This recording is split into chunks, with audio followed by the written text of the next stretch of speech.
buddy. It then emerged that Aaron Brown of CNN reported from a rooftop overlooking Ground Zero that Building 7 had collapsed over an hour before it actually fell. We are getting information now that one of the other buildings, Building 7 in the World Trade Center complex, is on fire and has either collapsed or is collapsing.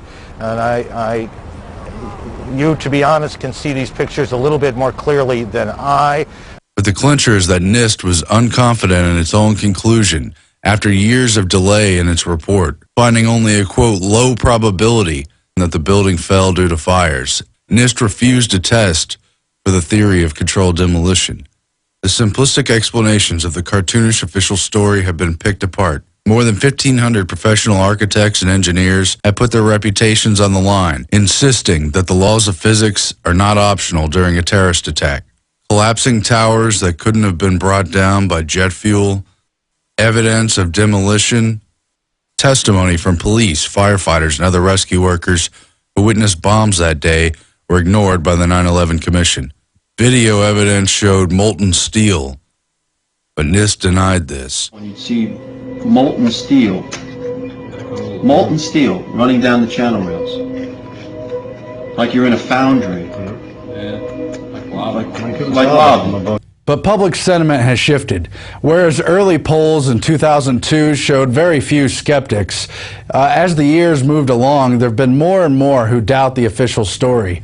In 2006, more than 80% of people were found questioning the 9/11 official account, and more than a third believed it was an inside job or that the U.S. government had a role in the actual attacks. Now, after 10 years, it's the government who has to prop up their own official account. The lies have simply worn thin. The people are now ready to hear the truth. It was elements within our own government working with the terrorists to bring down this country.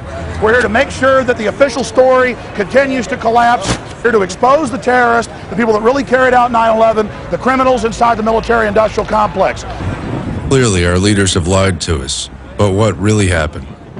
Without knowing every detail, we understand that the official story was paper thin and made for the movie screen. It was more than just incompetence on prior warnings and ignored intelligence about the terrorist. No warning signs that I'm aware of. And it was a revelation that the White House had no intention of making public. President Bush was told in August that Osama bin Laden might be planning an attack involving the hijacking. Could have predicted. Nobody in our government, at least. August 6th, PDP. I believe the title was Bin Laden Determined to Attack Inside the United States. The entire national security structure was compromised. More than 20 drills in various federal and military agencies simulated scenarios that later paralleled the real attacks. NORAD stood down as the hijackers approached their targets the day of 9/11. Fighter planes, radar monitors, emergency response components, and other capacities were disabled by some 20 different drills going on throughout government on the day of 9/11. The left hand didn't know what the right hand was doing, but somebody was operating the system. A shadow network connected the stand-down. But if it was a conspiracy, why hasn't anybody talked? The truth is that the media refuses to address and honestly handle the admissions that have come forward. Intelligence officers testified about the scandals inside their terrorist monitoring programs. Abel Danger, for instance, repeatedly linked Mohammed Atta and other al-Qaeda operatives to terrorist plots literally dozens of times. Yet these warnings and many others were totally ignored.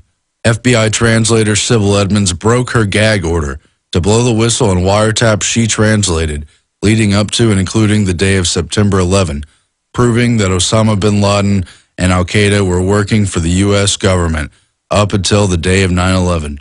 All our intimate relationship with bin Laden and Taliban. We did carry very intimate relationship with these people all the way up to September 11. Understanding the need for an external enemy, colored by propaganda and myth, to drive military intervention across the globe is key to understanding the motives behind 9/11.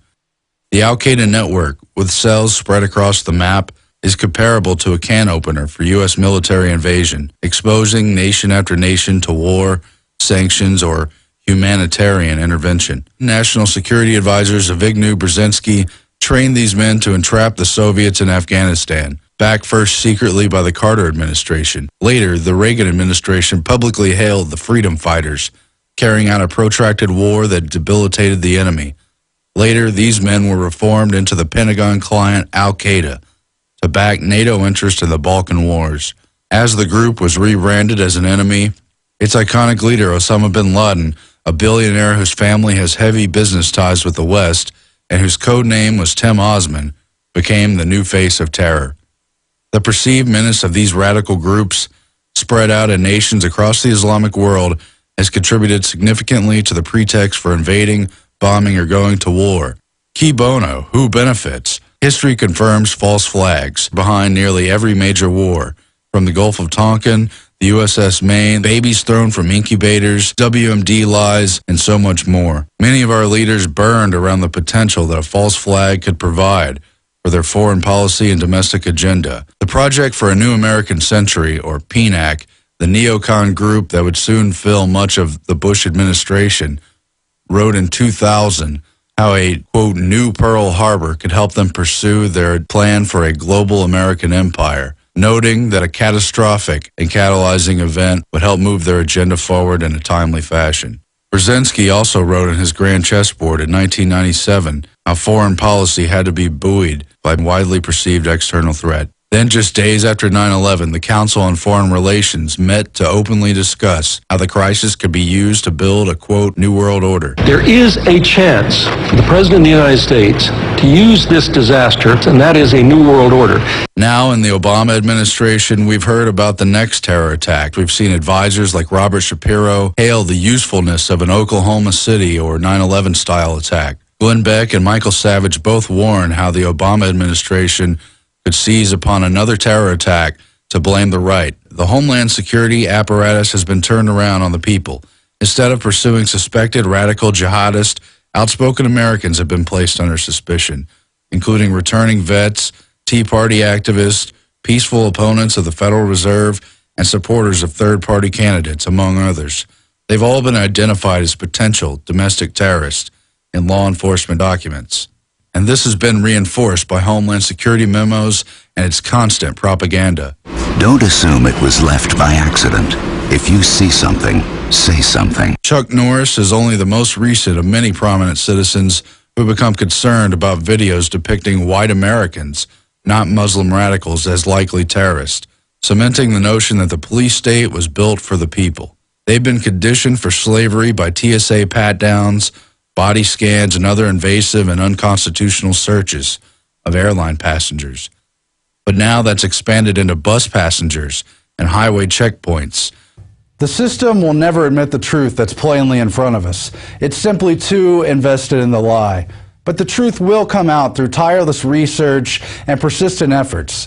It already has in so many thousands of documents filed through Freedom of Information requests and in the hundreds of professionals in media, government, military, and other areas who've blown the whistle on their part of the schemes. The truth about 9/11 has a dangerous parallel to the JFK assassination. Even as more and more of the truth came out and new investigations were done, including several within Congress itself, the government still stuck by the official lie established by the Warren Commission. And if we don't stand up now, the same thing's going to happen with this terrible and tragic event. Meanwhile, we must never stop seeking the truth and demanding answers. Eventually, we will win. I'm Aaron Dykes reporting for INFOWARS Nightly News. Alex, back to you. Great job, Aaron. And that's just a small portion of the smoking gun facts of 9/11. There are hundreds and hundreds and hundreds. And yeah, it's scary to stand up against these murderers. A lot of people say, well, if it's all true, why are you and Richard Gage and so many others still alive? Jesse Ventura. Because if they kill us, it underlines, it highlights, it underscores everything we've said and done. It makes us martyrs. No, they'd rather just call us tinfoil hat-wearing people because we know the true history. And now we see NATO working with al-Qaeda and handing over Libya to them and billions of dollars and heat-seeking missiles. And in a couple of years, when they attack us or take the blame for an attack, I'll be on air saying, look, our government helped put them in power in Libya. And people will go, be quiet, conspiracy theorists. And I'll go, no, here's 50 news clips. Here's the articles. They'll just say, be quiet, un-American. And the biggest issue is they're now rebranding the threat of al-Qaeda onto anybody that resists corruption. Anybody who is a true American and loves the Bill of Rights and Constitution. Now, Richard Gage is coming up, the head of Architects and Engineers for 9/11 Truth, to give us his take on 10 years later. But first, I want to go to this report filed by Rob Jacobson behind the camera and Darrin McBreen, our reporter, out on the street. We talked to quite a few people, and Darrin has told me that all of them but one, and that person could hardly talk, said that it was a controlled demolition or looked suspicious. Here is this powerful report. Thank you, Alex. I'm Darrin McBreen for INFOWARS Nightly News. We're here at the University of Texas in Austin just days before the 10th anniversary of 9/11, and we're wondering how many people are aware that there was a third tower that fell, Building 7, which was not hit by a plane, but collapsed demolition style at 5:20 p.m., many hours after the first two towers fell. What are your thoughts when you see that? This was not hit by an airplane. It collapsed many hours after the first two towers fell. I mean, it sort of looks like a planned demolition, but it could also be a lot of other things. Oh, wow.